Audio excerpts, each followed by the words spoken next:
Welcome to Evolve to Succeed, the podcast that brings together entrepreneurs, founders, business leaders and experts to talk about their journeys and explore the link between personal and business success.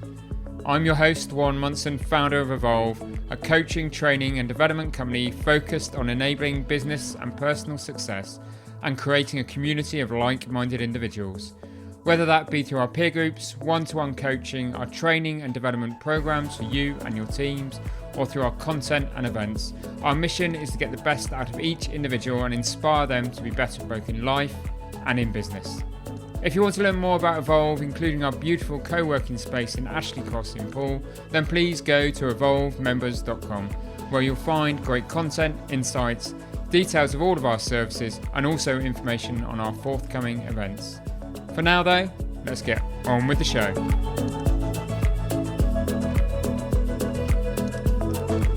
Welcome to this week's episode. Today, instead of a guest, I've selected 3 articles from the evolvemembers.com blog that have caught my eye over the past few months.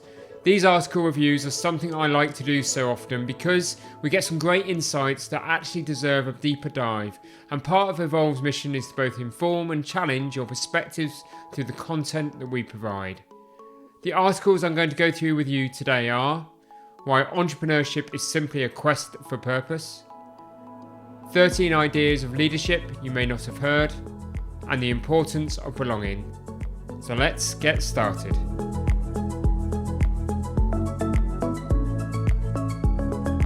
Why Entrepreneurship is Simply a Quest for Purpose was written by our very own content man, Oliver Roberts. In the article, Oliver looks at the TEDx talk by Mark Lester, a UK-based entrepreneur, mentor and founder of The Unconventionalists, which is a podcast that looks at entrepreneurs, leaders and thinkers who dare to do things differently, as well as what it means to run a purpose-driven business. Mark's TEDx talk, which is available on YouTube, is entitled What They Don't Tell You About Entrepreneurship. In it, he takes a humorous and at the same time brutal honest look at what it takes to be an entrepreneur. Mark starts by somewhat ironically recounting the daily routine of an entrepreneur, bouncing excitedly out of bed at 5 a.m, doing an hour of power yoga, followed by the obligatory cold shower. After that, it's a podcast with a green smoothie to wash it all down, and then it's on to a hyper-productive day. Of course, anyone listening to this podcast knows this impression could be not further from the truth. And this is the point that Mark, being an entrepreneur, it means that it is not all about money, freedom, and the ability to go on holiday whenever you want. In fact, it rarely entails any of those things. Mark asks the audience, when did it become cool to run a business? I don't know about you, but I don't feel cool. Most of the time, I feel lonely. I worry, I stress about money on a daily basis. This was not so much part of the plan. This sense of loneliness is something I've experienced and continue to experience as a business owner myself, and I'm sure is something you can all well identify with yourselves. And what do most of us do about loneliness? This worry and sense of responsibility that comes with running a business, and basically being responsible for other people's mortgages, we keep quiet about it. As Mark points out, most entrepreneurs are afraid of admitting to friends and family when they're feeling vulnerable or that they're losing control. We worry it's a sign of weakness. Mark says this is the entrepreneur's dirty little secret, and it's a scenario I've seen play out far too often, whether through my own journey or someone else's. The good thing is I think there is a lot more encouragement and support out there than there was just say 5 years ago. I think business owners are increasingly aware of the negative impact that keeping things bottled up can have on their personal and also their professional lives, both emotionally and physically. There's more support out there and a greater willingness to open up, and this can only be a good thing. So Oliver writes, considering that starting and running your own business is one of the toughest things you'll ever do, that 8 out of 10 businesses fail within the first 18 months, and that studies have linked entrepreneurship to mental health issues, why do people do it? In a word, purpose. In his talk, Mark refers to a study which found that lacking a sense of purpose in our lives makes us more susceptible to anxiety, boredom, and depression. and that all of us as humans, to some degree or another, have a desire to find that purpose and pursue it. I believe that in the end, this quest for purpose is one of the few truly meaningful things we can do in life, and it's certainly one of the paths to achieving a greater sense of fulfillment. However, where people can go wrong with this is comparing what they deem to be purposeful and meaning to what others do or society do at large. And as well as we all know, the majority of people, and certainly Western society, equate finding and achieving your purpose with making money. This is, of course, a mistake. That's not to say you shouldn't and want to be able to support yourself and become financially secure through your purpose, but it shouldn't be the main driver. This is why I'm a firm believer in the idea that when you focus purely on the money doesn't come. It's when you refocus on the reasons you started your business in the first place that those original founding principles come into play, and that's when true success becomes clearer again. In his talk, Mark says, I've spoken to hundreds of people who've started their quests, and what I've learned to those quests come in all shapes and sizes. Quests are not measured by how impactful they are, but rather how it makes you feel when you think about them and actively pursue them. A quest is something that grabs at your curiosity even when you don't want to do it. What a great summary. Oliver then adds on to this thought with the following statement. This yearning for a quest is why so many people start a business. They think it's the only way to gain a sense of freedom, adventure, and purpose. This successful entrepreneur or business owner can undoubtedly attest to this, but of course, this isn't the case for everyone. Entrepreneurship is merely one way of defining your life's quest. So I'll conclude by asking you whether being an entrepreneur is truly fulfilling your quest. And even if it is, are there other things apart from running a business that fulfill you and benefit you? Are you spending enough time doing these things and the other things you enjoy and love in life?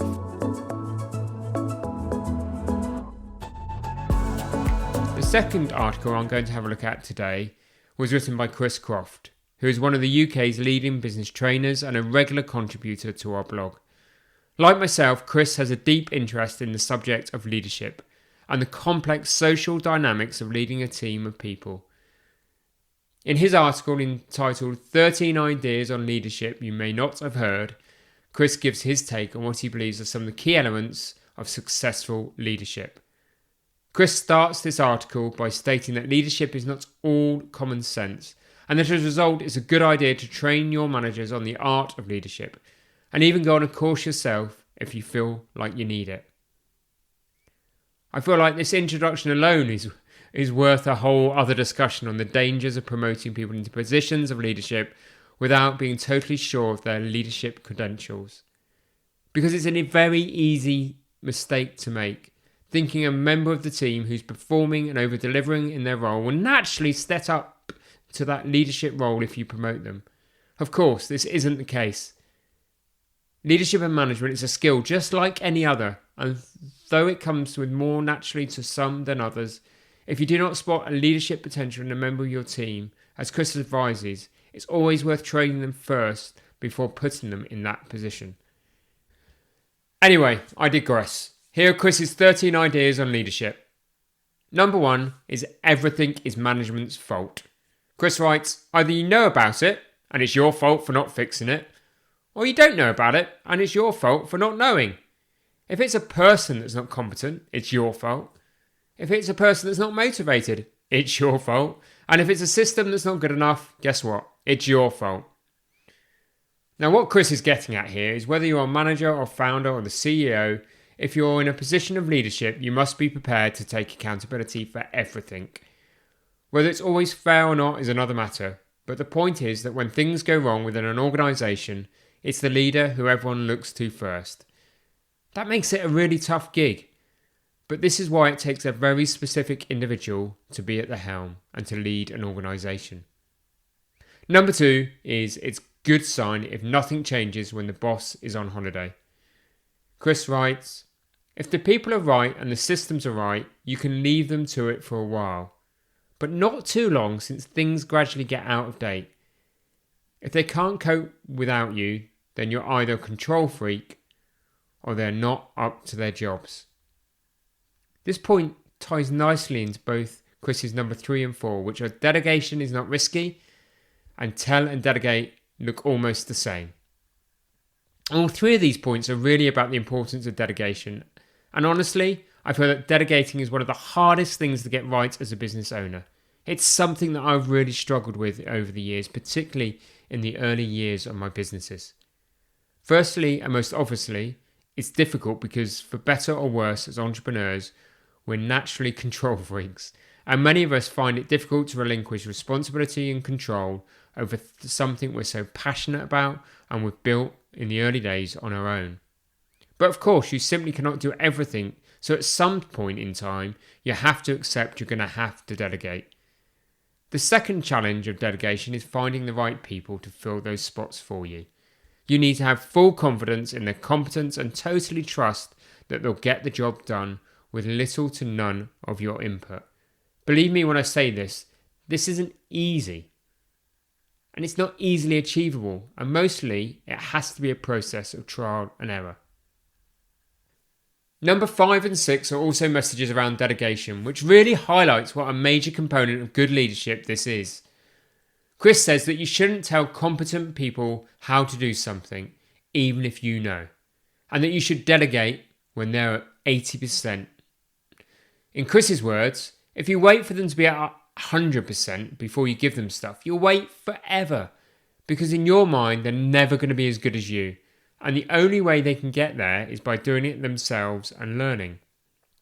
You have to watch them do it at only 80% as well as you and suck it up. Number 7 is actually quite an interesting one. Chris says you shouldn't give jobs to the people who can best do them. On the surface, I'm not sure I agree with this and it doesn't make sense.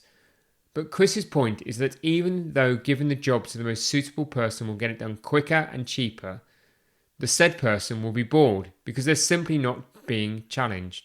Chris's advice is to give the job to the next best person.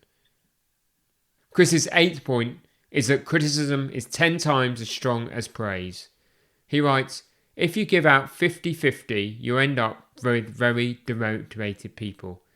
It needs to be in the ratio of 1 to 10, even to stay level, and ideally 1 to 100 or 1 to 0. It's an interesting thought, isn't it? That criticism is 10 times as strong as praise. Which leads us on to the next point, which is that insecurity doesn't motivate people. In other words, don't say a phrase like, nobody's indispensable, because all that's going to do is make everyone feel like they're not valued, and this of course is no way to create a strong and loyal team. This philosophy flows nicely into the next point on leadership, which is around remembering to thank everyone in your team. On this, Chris remarks, a good boss thanks everyone in their team individually for something tangible that they have done. Every week on average. That's every week, thank every person. Number 11 on this list is information in and information out. And on this subject, Chris writes, people who are not competent are motivated by learning and being coached.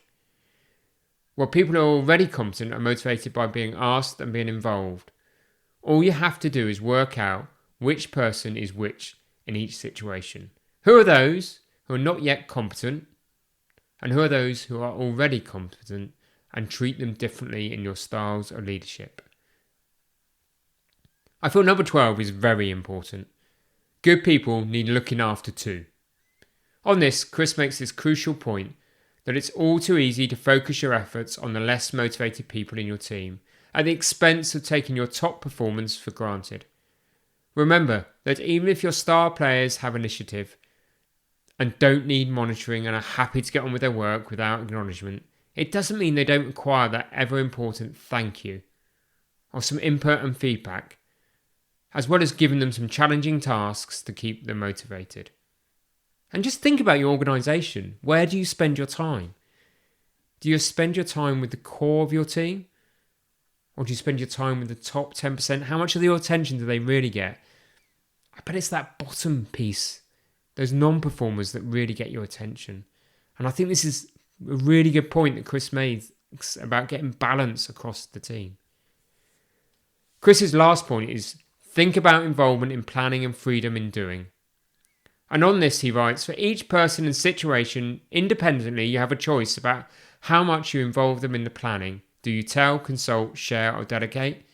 And then, when they carry out the work, do they have to check before, report after, or are they free just to get on with it?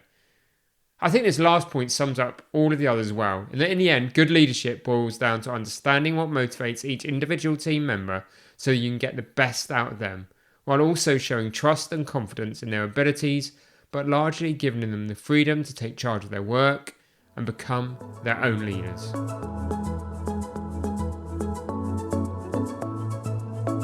The third and final article for review today is entitled The Importance of Belonging, and it's written by former England's Rugby Sevens captain Ollie Phillips, who now runs a team building and leadership skills company called Optimist Performance. Ollie begins this article with this. How do you feel about your sense of belonging at work? Do you feel like you're a member of a group? Is a lack of belonging affecting your health? Quite thought-provoking questions, in my opinion. He states that a lack of belonging can lead to all sorts of mental health and behavioural problems, and this is just in society at large. Not having a sense of belonging within an organisation can be equally isolating and lead to discourse and disruption.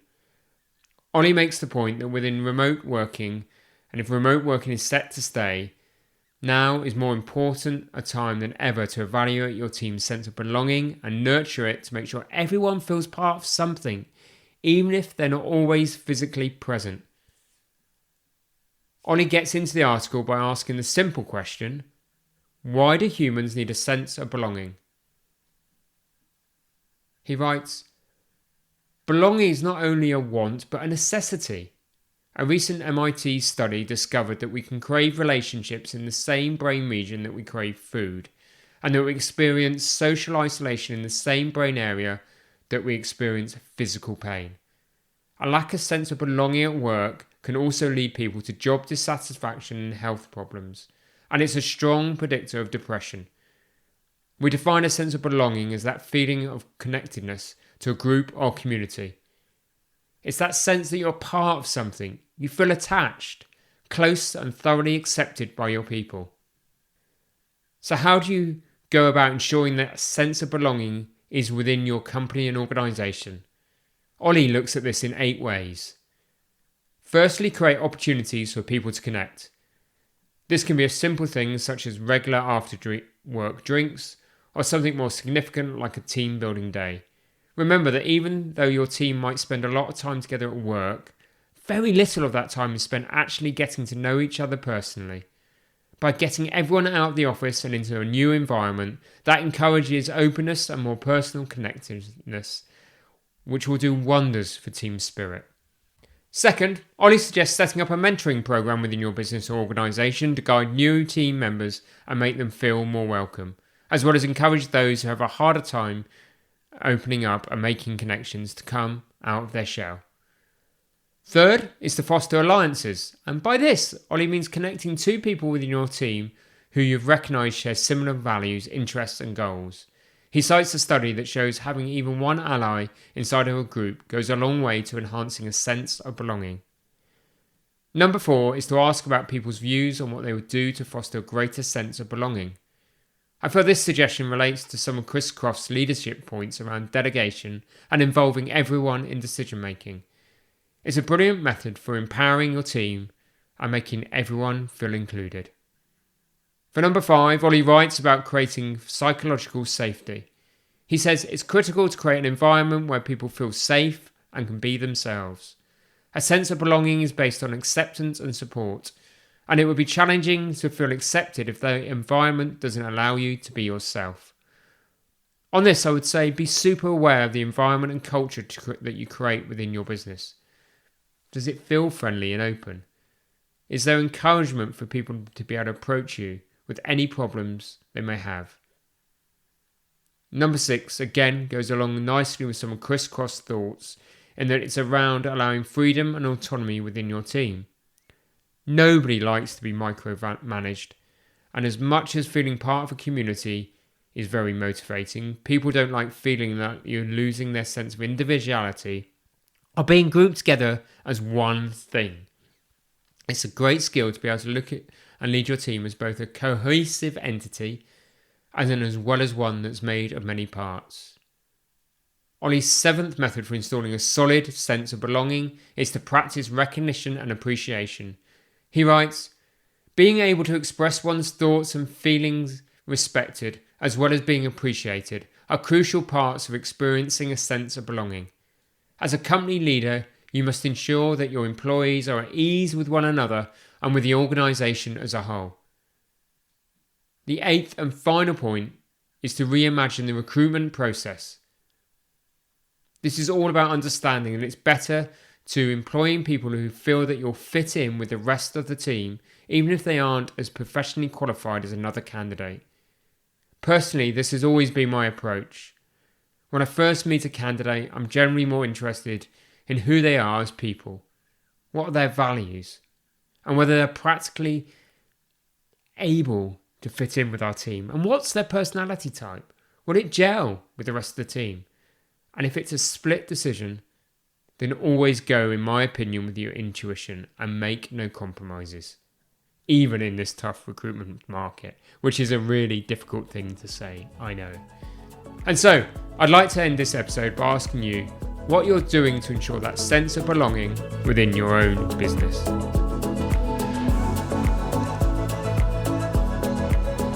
Thank you for listening to the Evolve to Succeed podcast. My hope with every episode is that you've learned something new or heard something that challenged your way of thinking and further motivated you on your path towards becoming a more knowledgeable, informed and inspired individual and business leader.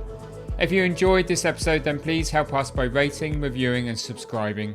We really value your feedback and would love to have you along for future episodes. And please don't forget to learn more about Evolve by going to evolvemembers.com. Thank you for listening. See you next week.